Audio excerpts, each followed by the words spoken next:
Hi, in this video we are going to see how to take the values from URI params in MuleSoft.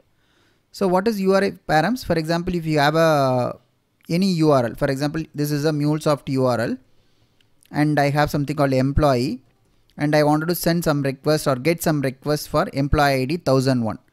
Then this 1001 it will go in the URL itself. So that is called URI param. So for example, I wanted to extract this 1001, then how do we do it? So that is what we are going to see today. So in order to do that, I'll just go and create a quick project with the name Mule project and I'll call this as a URI param demo and I'll just click finish it. I'll click finish.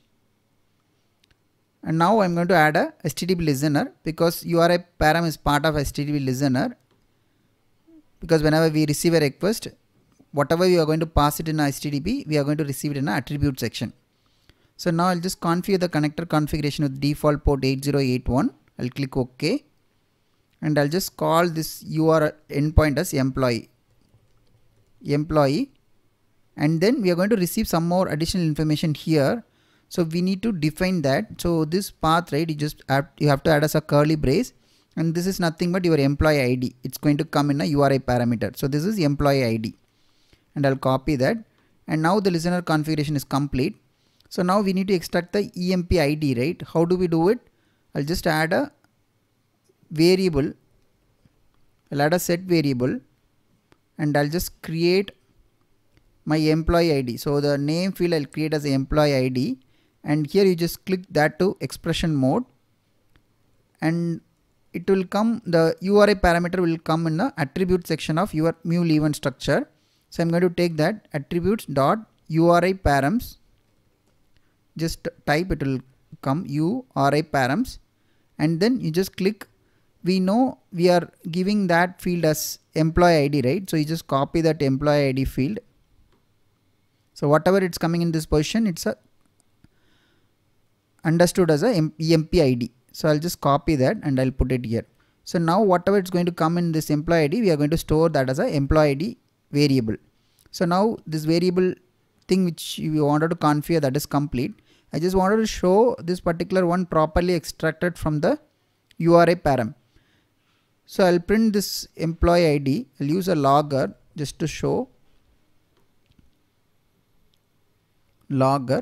Just I'm going to add a message like my employee ID, which I received it, right? I'll just put a hash and then it is coming under variables, right? Vars dot employee ID. So now we have configured the logger also. I'll save this project and I'll start the project. So already some application is running. I'll stop that and I'll start this URI param demo project. So meanwhile, I'll just go to my Postman.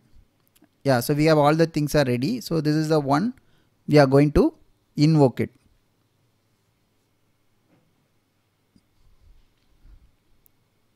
So once we see deployed message, right, we will run and see. As of now, even I run, it will say this project is not there.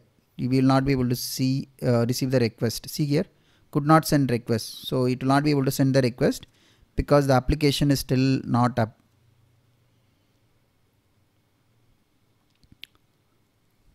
So it's in the last step.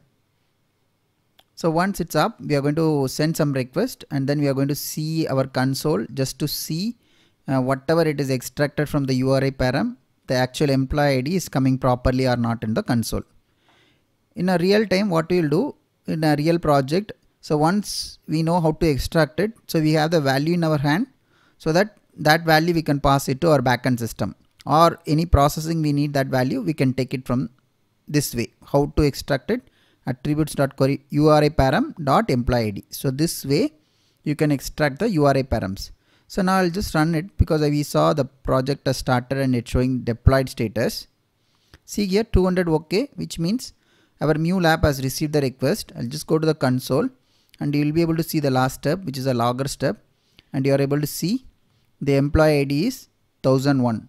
So that is a value we have passed it in a URI param. See here 1001 we passed it, so that is what it's getting printed. Now I'll just change this to some other value. For example, I'll change it to 1500 and send it, and you will be able to see the console 1500. So this way you can send the value in a URI param, and using attributes.URI params and employee ID, right? So this employee ID, it's nothing but it's configured here in a resource endpoint itself. So this way you can extract the URI param in MuleSoft. Hi, thank you for watching this video so far. If you like the video, please share it with your friends and also subscribe to this Tech Lightning channel. Thank you. Bye-bye.